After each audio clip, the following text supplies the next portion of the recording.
Hi all, I'm back from vacation and staycation, so I thought I'd make a video. It's been a little while. Forgive my voice. I've been running around yelling and having a grand old time in some loud places. Anyway, today I wanted to talk to you all about what you're exposing yourself to. And this can be positive and negative. So I wanted to just talk about pouring back into the soul and things that deplete it. So this is going to be different for each person. One person's yoga that pours in is another person's I don't like being in this energy. One person's I'm a vegan is another person's I feel anemic. So everybody needs different soul food. We can't force our energy or force our belief system or force our habits onto somebody else. It might not be right for them. To each their own. I truly believe in this. There are exceptions to the rule, like when people become violent or are harmful to others, then they have to be stopped at some point, hopefully, depending on if it really hurts other people in a direct way or if they just don't like what they're doing and that's their opinion, that's different. So, talking a little bit about what feeds your soul. What feeds your soul are the things that make you feel filled up, the things that make you feel replenished when you do them or around them, experience them. I wanted to tell you all a very personal story that was a little vulnerable for me to share. So recently I was with one of my best friends visiting, and I adore her, and I always feel amazing after I'm with her.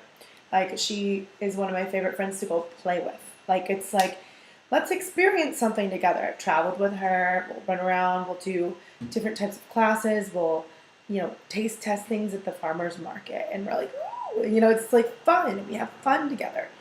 And I was around some of her friends I've absolutely adored. They've made me feel great. I've actually become really close friends with some of her friends. Some recently made me feel really shitty. And I was asking myself, because I'm intuitive and very sensitive person, I was asking myself, am I just being overly sensitive, or was this really malicious intent? And whether it be or not, I had that weird feeling. So, for example, I would say something nice to them, or compliment them, or try to engage them in conversation, and I always felt like it was like, okay, that's nice. Like, it was this fake friendliness that just was kind of mean and nasty, and they're just not like me. And I was like, I want to say it was really just one person that was getting to me, and the reason I'm sharing this is because I want you all to pay attention to when this happens. There's a couple things you can do when somebody makes you feel that awful, and first thing to do is to like when you're exposing yourself to something that's negative, the first thing you can do, the most obvious one, is to get away from it. Sometimes you can't. Maybe you're stuck in class or are trapped with a boss or something until you can leave. But there's always a choice, and almost always a choice, I should say.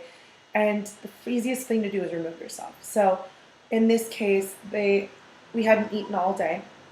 I've been told recently I need more protein in order to have the kind of health and shape I want to be in. I wasn't eating enough protein, says this medical doctor slash nutritionist. I got the electrodes put on and everything. So being a vegan, being vegetarian, is not for me. You can get protein other ways, and it's okay if you are. There's nothing wrong with that. For my personal self, I feel better when I eat meat. I feel better when I eat a wide variety. So I was around people who were vegan all day, and literally they ate nothing but nuts and dried fruit and maybe some fresh fruit from the market all day. I mean, like hours and hours, like maybe 6 hours. Went to the beach for about 5, and you can see I'm sunburned. I was like, I've had enough. I've had enough of all of this. I need to eat protein. I can't be in the sun anymore. So I took care of myself. I removed myself. My friend totally understood. She was wonderful. I'm like, why don't you all go to your power yoga class? Power yoga is great. Go ahead.